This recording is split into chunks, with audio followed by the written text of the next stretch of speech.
everybody, welcome back. We've had a slight change to our schedule just to hopefully keep us running so we can get everyone out of here on time and not cut out any of our speakers.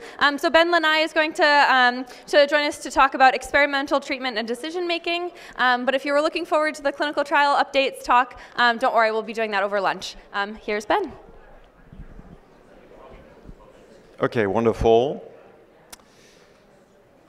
Alex, you're going to click for me. Wonderful. So I wanted to spend a little bit of time telling you about my journey and some of my learnings.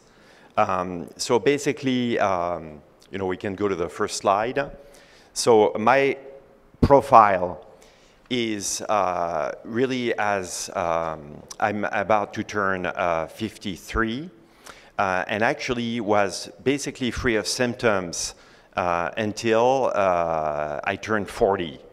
So I'm one of those particularly late onset cases, and the question is why I was so late in presenting symptoms. But I stopped running. I was very active runner, skier, cyclist, backpacker, and I started getting more and more difficulties doing my regular fitness. And my first medical visit was in January 2010 at Stanford. And I had a actually particularly short diagnostic odyssey, only 2 years. And I hear of stories of people, having 5, 7, 10-year diagnostic odysseys. But I was finally diagnosed. And it was, wonderful to have a name for the enemy, but at the same time, a very tough diagnosis. So I went to my first patient meetup in 2012 at the European Leukodystrophy Association, ELA, and actually came to see Dr. Eichler in 2013. And out of that, I was involved in the start of ALD Connect. I have been using full-time a cane since 2014. And I'm at the point now where I probably could use 2 canes, particularly when I have to walk for an extended period of time. I started on the steroids only last year. So I was monitored for a long time for endocrine function. And I was what's called a borderline Addisonian, meaning my cortisol was normal, but my ACTH was very high. But I felt fine. And interestingly, last year, I started, over the last summer, I started being very sick, felt extremely tired, extremely nauseous, had migraines. And even though my readings had not changed, my wonderful endocrinologist said, we probably need to get you on the steroids. And that has resulted in a dramatic improvement to my health. I've also been using Empira, the MS drug, to help with fluidity of gait, and that has helped me to some extent. It's not miraculous, but it does help. And finally, I'm in my 4th week on the Minorex Min-102 trial out of the Stanford site. And so, I'm very chemically enhanced. It's unfortunate because until literally like 2 years ago, I was essentially drug-free. And now I'm on 3, potent pharmacological drugs. And so I am very, very drugged up. Okay. So I have no medical background, but I do have a lot of technology background. I worked in information technology, in solar photovoltaics and semiconductors for many years. And I was always involved in nonprofits, and so have learned a lot about governance and fundraising and strategic planning for nonprofits, schools, environmental groups, groups that fight poverty, and so obviously felt an affinity for the mission of ALD Connect. How I've changed. So basically, the disease transforms you, as you all know.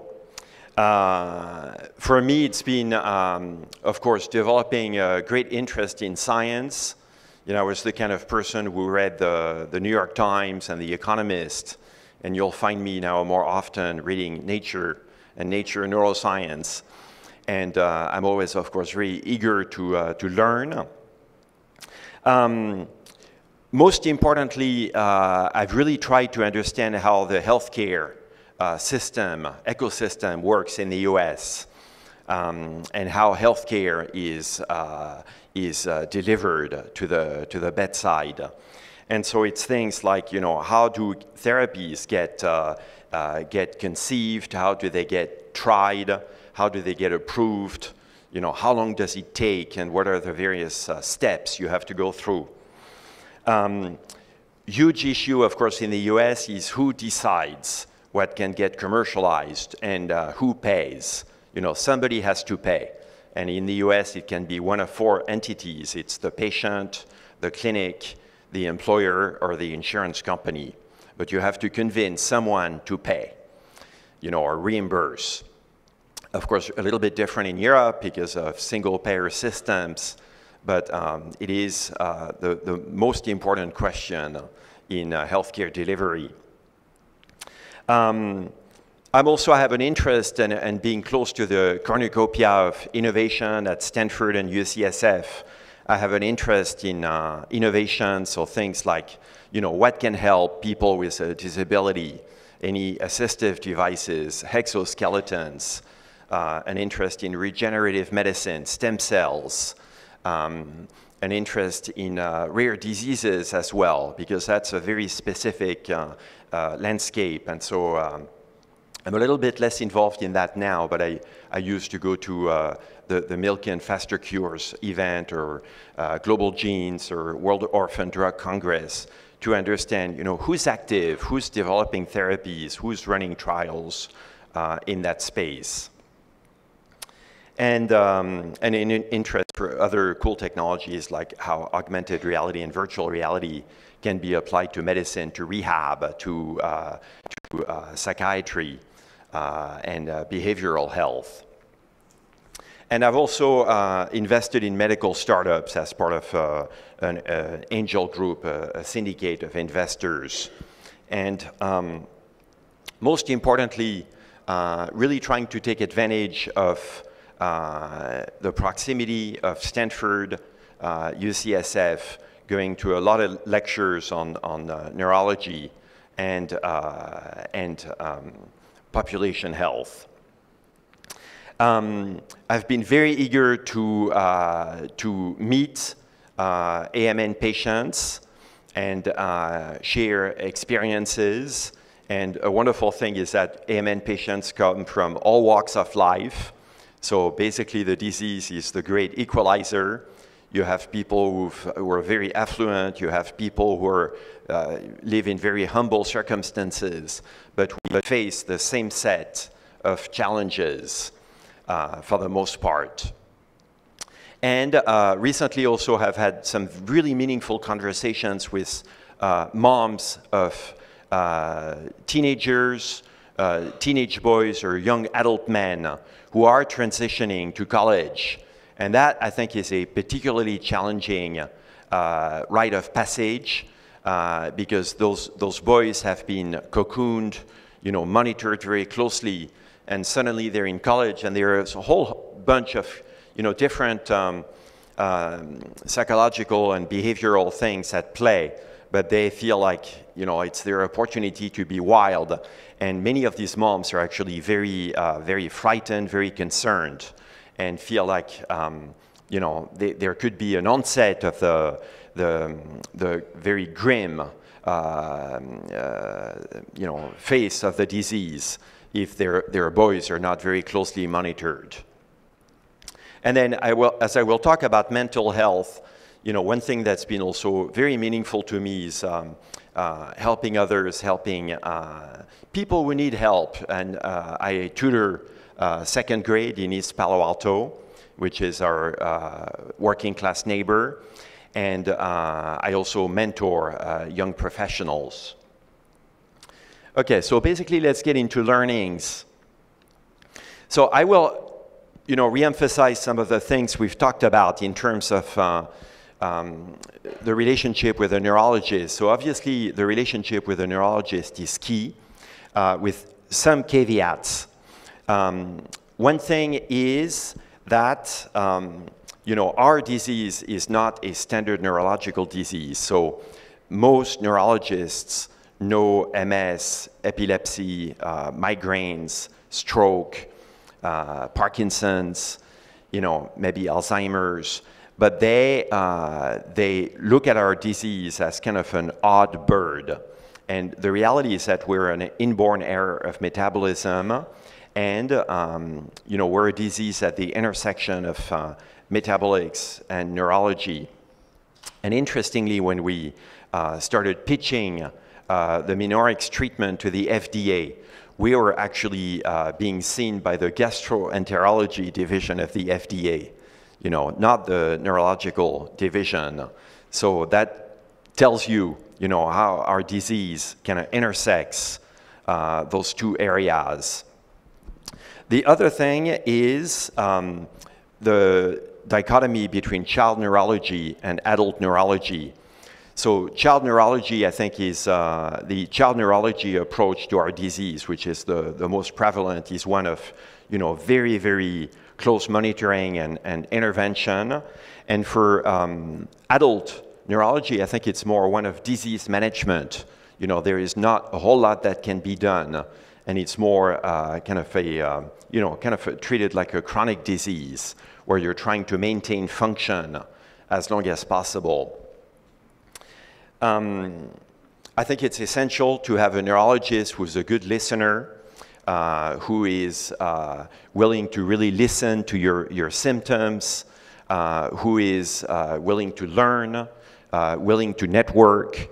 I'm surprised by how many AMN men I meet who have a general neurology practitioner who has been told that they should talk to Florian Eichler, Keith Van Haren, Ali Fatemi, or others, and have never done so, haven't shown the curiosity to get more educated on this disease.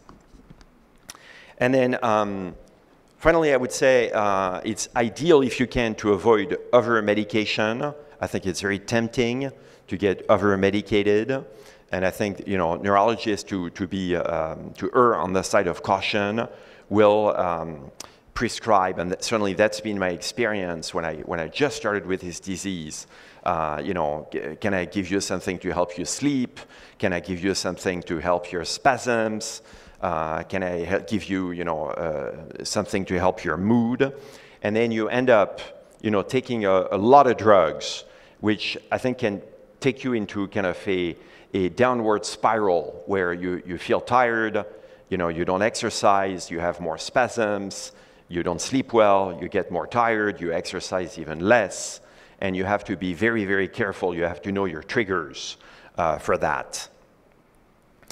Okay, endocrine function. So basically, endocrine for me has been very, very primary. I have a wonderful endocrinologist in Palo Alto, and she, in many ways, has become my primary care physician in coordination with my neurology team. And really, the adrenal insufficiency, of course, has an impact on your ability to function. And so as I started really getting sick last year, and I finally went on the steroids, my endo has been wonderful in helping me kind of play with the dosage to make sure that I can function throughout the day. I don't experience fatigue. I don't have any kind of feeling of being unwell, but I also can sleep soundly. And she's been very open to additional treatments like CBD oil to handle some of the neuropathy, as well as taking things to help me sleep, melatonin, which is kind of a natural complement to steroids. She's also given me tips, of course, pretty obvious tips on how to avoid sleep issues. So in the evening, to have a routine where you avoid, of course, coffee, dark chocolate, spicy foods, a very heavy meal, a lot of red wine, and excitement, like time on the screen, or to be able to quietly, kind of go into the sleep routine. Okay, physical medicine.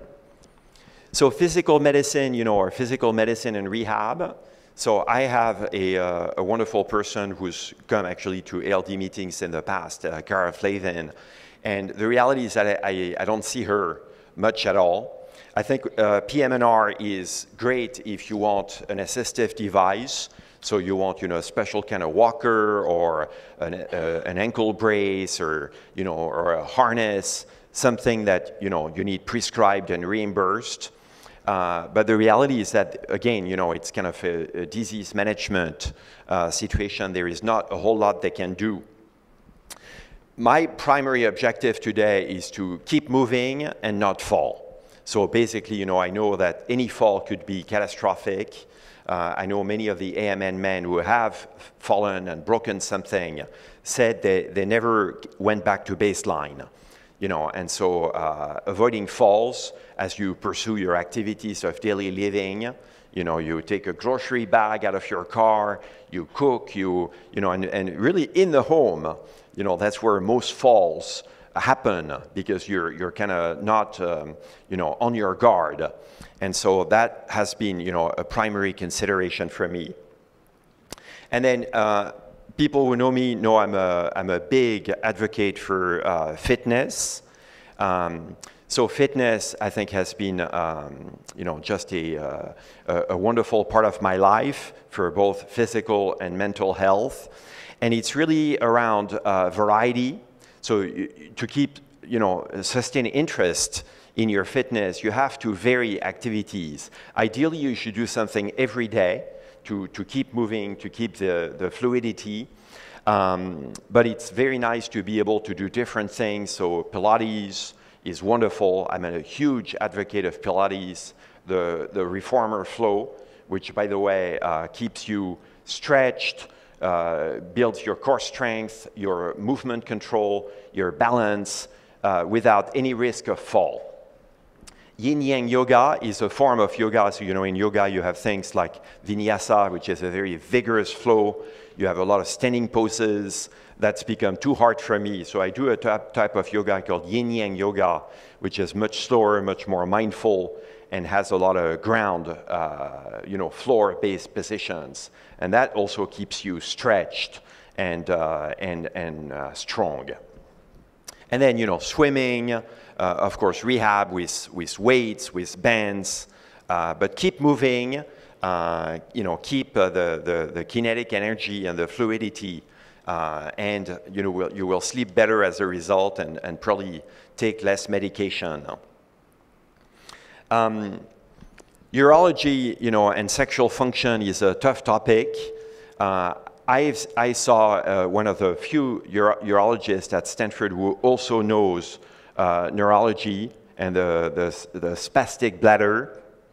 And the reality, is that most urologists are really know the prostate and don't know our disease. And so I've not found any intervention that works for me. And basically, I manage it, as well as I can. Okay, and then mental well-being.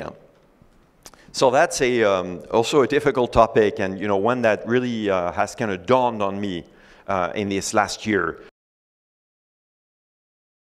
Steroids has really kind of amplified my very subtle personality changes and emotional cycling.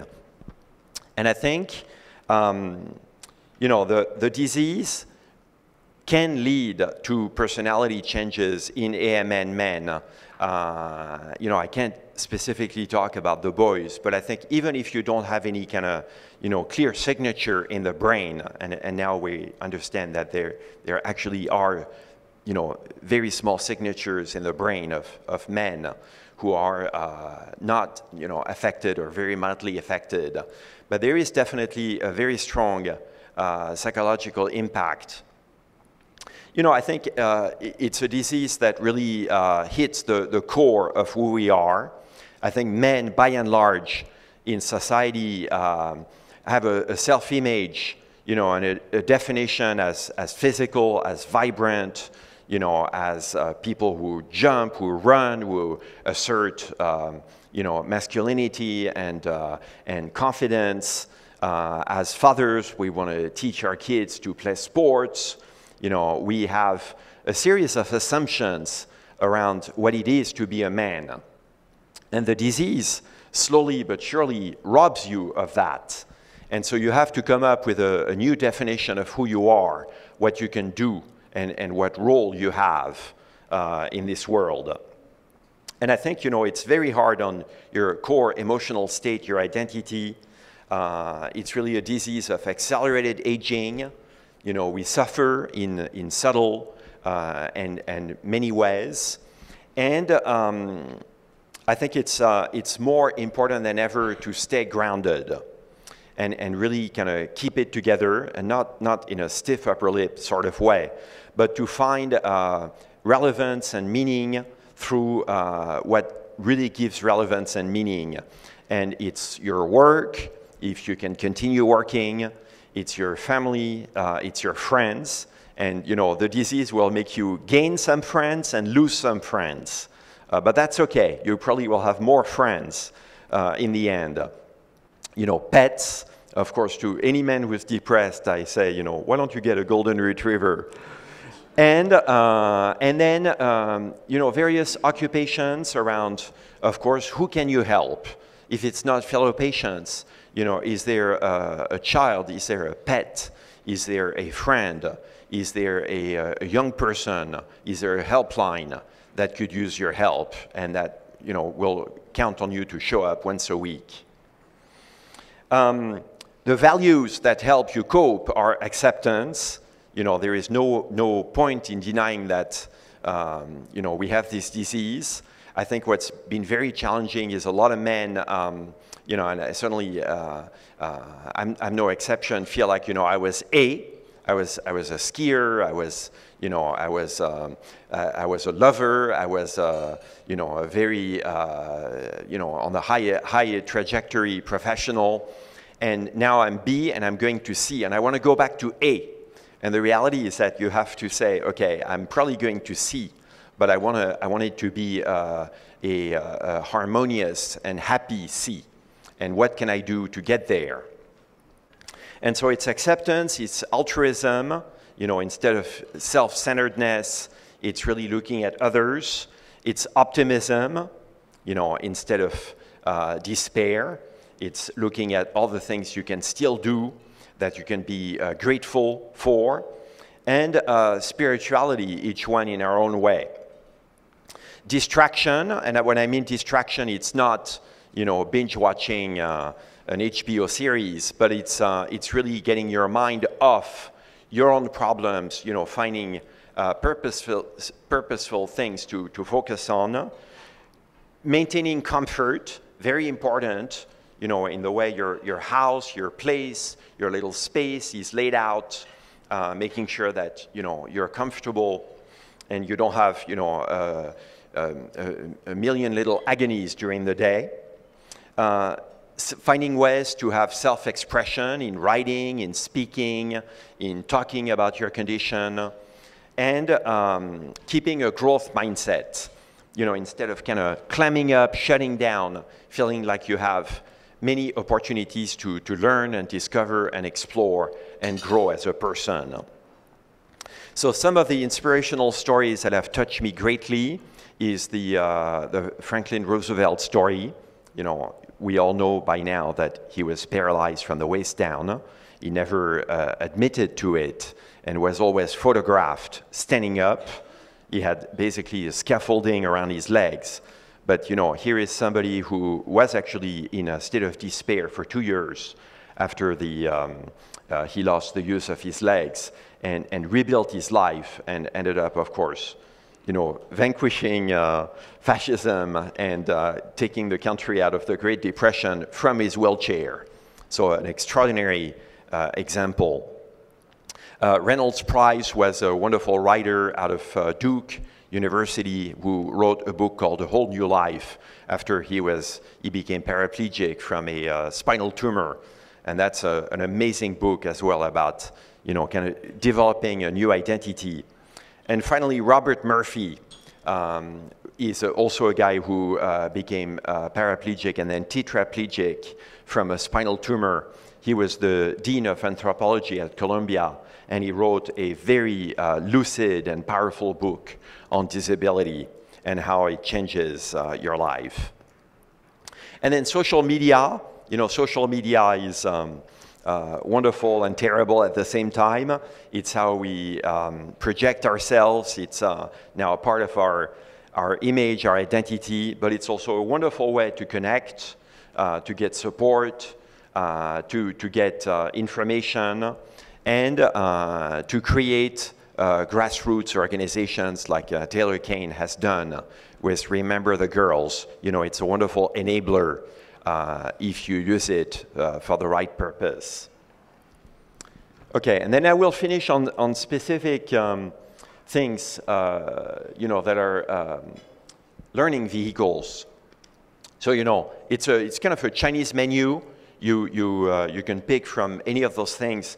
At the very basic level, I would recommend that everybody take a free subscription to Brain and Life magazine, which was the Neurology Now magazine. It's the free magazine for patients of the American Academy of Neurology. And I get it in the mail once a month, and I read it from cover to cover that night. And of course, it doesn't specifically talk about ALD, but it talks about our basically sisters and brothers who are affected with other neurological conditions, and it goes into everything you have to know from the caregiving, rehab, mental health, financial considerations. It's just a wonderful, wonderful magazine for patients. I'm also, I subscribe to all the newsletters from Stanford Medicine, UCSF, as well as many others. Doing some continuing education. So one thing that was, very, very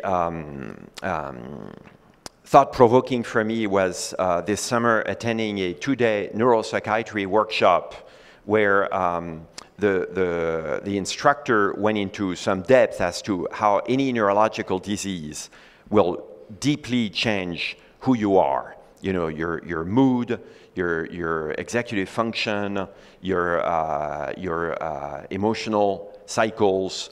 And so he focused mostly on ALS, stroke, Parkinson's, but as he was going through all the symptoms, I recognized myself in many of them. And so that's really when it dawned on me, I've changed. And those around me perceive that probably more than I do. I'm also part of the Bay Area Aging Meeting. So in the Bay Area, we're very narcissistic, so we're all into longevity, how can I live forever? But the interesting thing is that it's given birth to a whole thrust of science around neurodegeneration and how to stop aging, like decay at the cellular level. And so it's a very fun meeting. I've attended that for about 3 years, and it's looks at all the things that a lot of the terminology we've heard about, like mitochondrial dysfunction, telomeres, DNA damage, cell senescence. A lot of the cellular mechanisms of neurodegeneration, and all those conditions have a lot of overlap in a way. And then fun things, particularly around Stanford, but precision health, how we're all going to get to, of course, personalized health, treatments for one person based on the, genomic and proteomic, metabolomic profile. And, how AI is going to help. And I think we're starting to see evidence of that when it's applied to data sets, to imaging. And then fun things around sleep, brain repair, and brain organoids, which is the ability to create a mini brain in basically a Petri dish, and to look at a disease, to model a disease. And I think ALD is the next candidate for 3D brain organoid to basically be able to model and simulate progression of the disease in a way that's extremely fast, can be observed, and we can derive great insights from.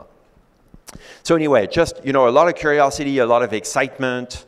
I see a lot of momentum in this field. I'm trying to stay in tune with it, to share my experiences. I write recaps and I share them to a broad distribution list.